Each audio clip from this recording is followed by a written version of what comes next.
Do you want to set photo with song in WhatsApp status? You can add music to pictures on WhatsApp status with just a few simple steps. Before we begin, please like this video and subscribe to our channel. I've also included some helpful tools and apps in the description, so be sure to check them out. To set a photo with a song in WhatsApp status. First, open the WhatsApp app on your mobile device.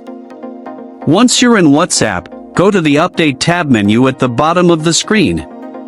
Here you will see your friends' statuses and the channels you follow. At the top of the screen, tap on Add Status to create a new status. A new screen will appear showing your device gallery pictures.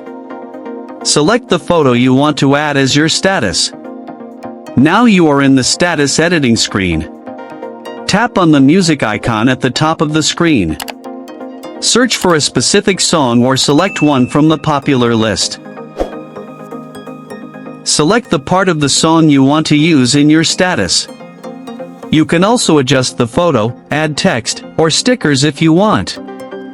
Finally, tap on the send icon to post it as your WhatsApp status. Your photo will now appear in your status with the selected song playing in the background.